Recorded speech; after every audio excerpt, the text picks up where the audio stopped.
Hi Aries, welcome to your general reading for Aries Sun, Moon, Rising, Venus. By watchers, cross watchers, all are welcome. All watchers do keep in mind energies are fluid, genders don't matter, and this is timeless. Take what does resonate, leave the rest. Let's go ahead and get into what's going on with our Aries collective. We did see the King of Pentacles flip through and the Six of Cups. Let's see if they come back through or, oh, and the Four of Wands. Okay, too many cards are flipping through, so I'm just going to start taking them. But overall, really great energies, including the Four of Wands. All right, Aries. Still very great.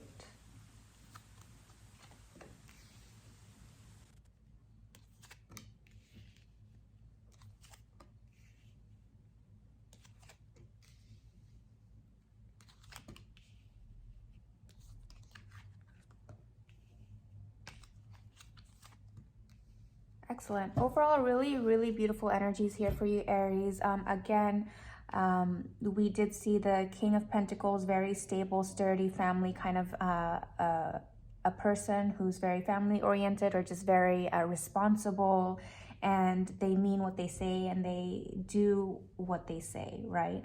And they're not just words, they're actions as well, right? They're not like empty words. They follow up with action. So that's the kind of energy that showed with the Six of Cups being also very warm, very comfortable, very safe, and beautiful feelings associated with the Six of Cups as well. We have the Four of Wands. You and your person could be talking about long-term commitment. You could be feeling very confident about this person and this person about you. It looks like there's equal give and take in this dynamic, okay? Whether this dynamic is a love dynamic, a friendship, family member, a new business partnership, whatever it is, everything just feels really great about it and very solid. Like both parties seem to be very sincere, okay? Someone is standing their ground on something. Maybe if you guys are discussing your future plans or your expectations or boundaries, whatever it is that you guys are talking to each other about, it's being very respectfully discussed and understood from both sides.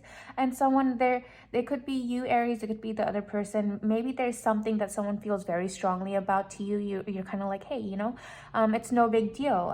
What you're expressing, I understand, but the other person might feel a little defensive about it because of a bad experience in the past. So there is a little bit of a defensive energy. If the person you're dealing with had a not so pleasant experience, they might be bringing a little bit of that baggage into this new situation, if this is a new situation for you, or maybe you're doing that, so be aware of that. If you are entering into this what seems like a safe and comfortable situation, sometimes when we're so used to being burned, when we get into a comfortable when we find someone that makes us feel solid and secure, we question that and we get a little defensive. So if you're doing that, be aware of that and try not to be so guarded and not to be so defensive. These are the only two things that I find a little bit worrisome, as well as the Knight of Swords, not so much, kind of just like maybe the person who is feeling defensive or guarded, that person might be rushing in at kind of like a little, their energy might feel a little hyper or a little bit like, I mean, these cards, the Nine of Wands and the Seven of Swords explains it. Just, I keep using the word, I feel this energy of someone in the dynamic being defensive or guarded.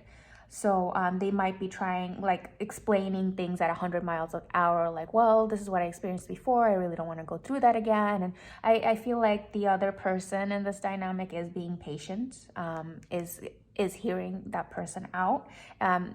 Whatever this person is expressing through this defensive energy and this kind of like tired energy, but also like 100 miles per hour energy, the other person is just being very calm and grounded about it. So that's really great. I do think that the person who's feeling guarded and defensive, they're going to see things in a different light because of the how solid and stable everything feels. I'm going to refer back to the King of Pentacles. That's earth energy, and those energies are very grounded and calm, and they have this effect on people where people like who are very anxious just feel a relief of anxiety. And I feel like once they realize that there's nothing to really, there's no shade or no game in this dynamic, they're gonna see it in a different view with this hangman, right? Right now they might not be 100% sure if they can trust the situation because they've been burned, but I think over some time, I don't know how much time, the person will see it in a different light for what it actually is. This is a victory with the Six of Wands, with the Ten of Cups, and of course the Two of Cups. I think the Two of Cups is a more you know, we have the Lovers card that indicates, you know, the lovers, but that's more of a choice, more of a decision to choose from one over the other. It's, the Two of Cups for me is a more balanced give and take, again, like the Six of Pentacles, where both parties kind of like slow down to understand one another, hear each other out, not just hear the person, but understand the person and know the person, where they're coming from. And so it's a beautiful, beautiful reading. There is some anxiety here, there is some worry here, some uncertainty here from one of the parties involved, but I don't think that it'll be forever that way. They just need, this person is just not used to feeling so comfortable or safe, and so once they're enlightened and once they trust themselves in order to trust the relationship, it'll be definitely a very beautiful things coming ahead. So I really love this for you, Aries. And cross watchers, if you're wondering what's going on with your Aries, that's what you're tuning in. Your Aries feels like this is a victory. Your Aries feels like this is something that they can give and take equally. Like they feel that they will be as loved from you as they will love you in return. So if you're doubting the situation, cross watchers, with your Aries, I don't see a reason to be to feel worried or scared. You know, it's okay to be a little bit vulnerable. I know being hurt, it makes it harder to be vulnerable, but from what I'm seeing here, it might be, you know, we can't ever, and that's life, you know, we can't go around living life expecting to never be hurt or bruised or heartbroken. I know it's not pleasant and we want to try and avoid it, but the more we try to avoid these things, the less we allow ourselves to love and be loved in return, and life is just too cold and empty without that. So I think it's worth it to allow yourself to be a little bit more trusting and a little bit more vulnerable. Of course, learn from your past experience, pay attention to red flags, and if there are red flags, we should learn from our past experiences and just dip right? But if something is stable and we're questioning it, that's when we should question ourselves and be like, okay, this is very healthy. Like, don't run. Even healthy, good situations can make us flighty because we're not used to it. So just make sure you're not doing that. Yes, run from red flags. Pay attention to red flags and run from those. But when something feels really good or too good to be true, I was telling myself the other day, and this is the mindset that those of us or you who are damaged or feel like broken, don't fall into the too good to be true. Like we know, thoughts becomes things, and the law of attraction, we have to believe that there's no such thing as too good to be true. Like if we want to be loved, if we want a calm, peaceful, balanced, sturdy environment, if that's what we want and that's how we present our energies, we have to allow the universe to provide. When the universe does provide that, who are we to say, well, this is too good to be true, and be all shaded about it? Don't do that, you know. Accept the universe's blessings. Definitely, like I said, keep your experiences in your back pocket, and you know what to pay attention to. But if those bad signs or red flags are not coming up, then don't ruin a good thing, okay? And I think at this point I'm just repeating the same message. So let's see what the love angels have to say. Grab a couple of oracles. It is safe for you to love. We can't make this stuff up. I'm not even gonna pull anything else, okay? It is safe for you to love. Open your heart to give and receive the highest energy of love. Like, I get goosebumps sometimes because really, honestly, this stuff can't be made up.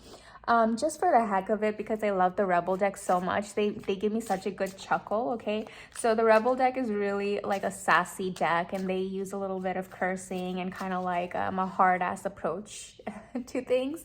So it may be relevant to this reading, or you might find the message doesn't, you know, relate directly to this reading itself. Maybe you might find it relevant to another part in your life aside from this reading itself.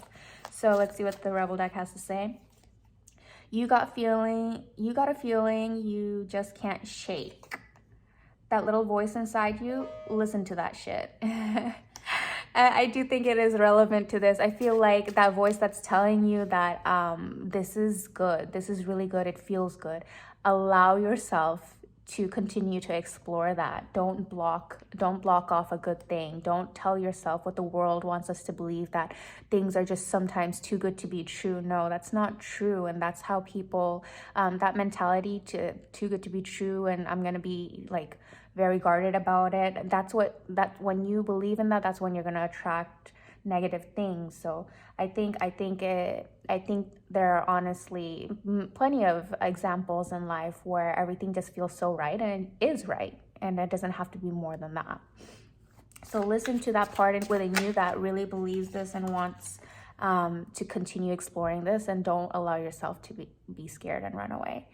It says, don't talk to anyone, don't look at anyone. You need some effing time alone, and you know why. I think that's good. I think if you have anyone that is around you that oftentimes feeds you negative thoughts, if you grew up in an environment with people who are just, that's just the way they speak, they look at the downside in things, I think don't listen to the negative things, all right? Listen to the good things. Take some time alone. Take some time alone to listen to the positive points that are coming through in your mind. You are